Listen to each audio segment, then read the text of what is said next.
Good job, man. We back with another video, man. How y'all doing? Hope y'all doing great today. You know what I'm saying? Say we got New York. It's full of fake buildings. Here's why. I don't know where I don't know where they're trying to go with this. I just always thought that New York was always a busy place. Every time you think of New York, you think of like cluster traffic. You think of buildings all jammed together. You know what I'm saying? Well, we finna get into the bill. He said it's fake buildings in New York, so we finna get into it, man. See what happens. Why is there fake buildings in New York? Here, it's New York City, the Big Apple, the city that never sleeps. Hong Kong on the Hudson, the greatest city in the world. Loud, New boy. York, New York. The city's so nice they named it twice. Named it twice. They'll stop. You thought you knew this city so well, but underneath all that glitz and glamour is a facade, literally. New York is populated with some of the most iconic urban buildings in the world and home to some of the most unique and look at that John. Look close. Who would have known that New York was a front for fake buildings? Too much and the cool thing is that there are plenty to search for. Okay, I'm adding that to my bucket list. So the question is, why do they put these fake buildings all over New York? The city is one of the most vibrant places in the world and requires many infrastructures to keep the city in motion. That means having many industrial structures and buildings in every major district. New York is charming for the design and the buildings. Imagine having industrial structures right next to your favorite pizza parlor or hot dog stand.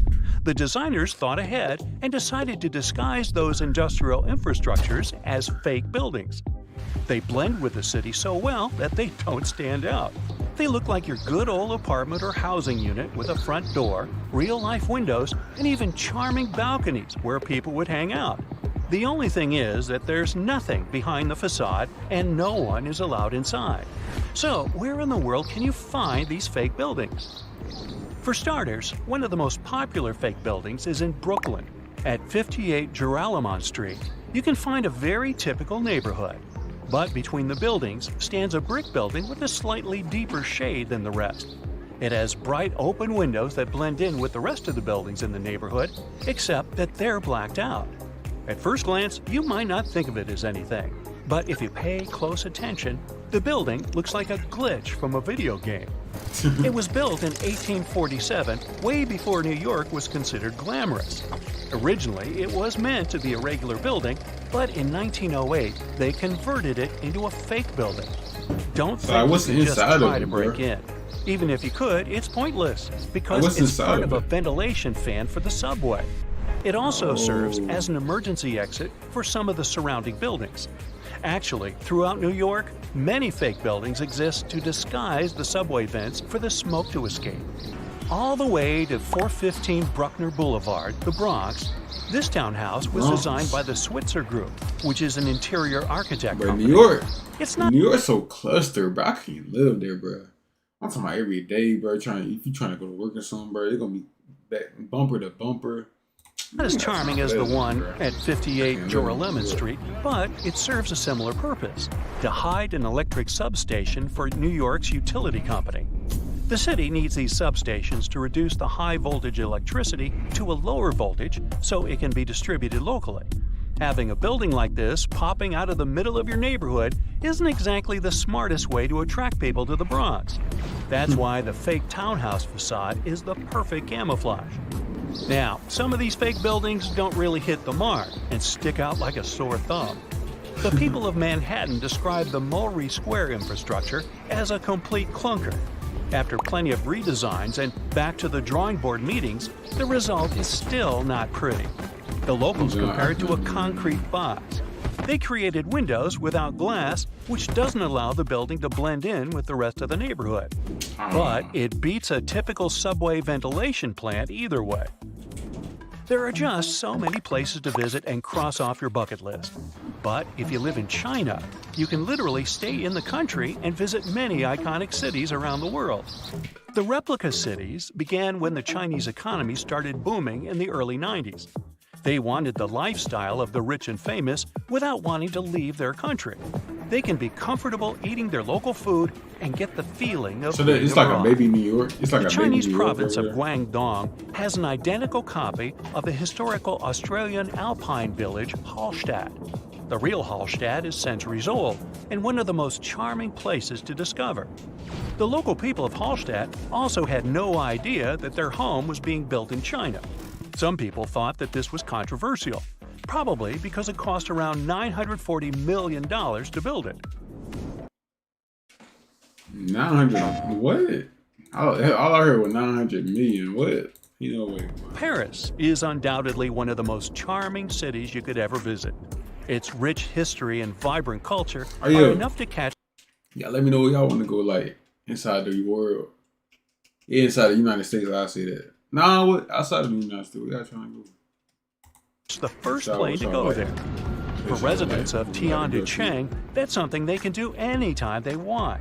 The city is also known as Sky City and has a replica of the Eiffel Tower that looks eerily like the iconic one in Paris and built buildings to match the city's visual charm. One of the main things that will break the charm is the farmland surrounding the city. There's barely anyone there, and the streets are always empty, very un-Paris-like. Still, you can find some nice fountains and statues scattered along the streets to give it some spirit. There's laundry hung everywhere, even on the trees.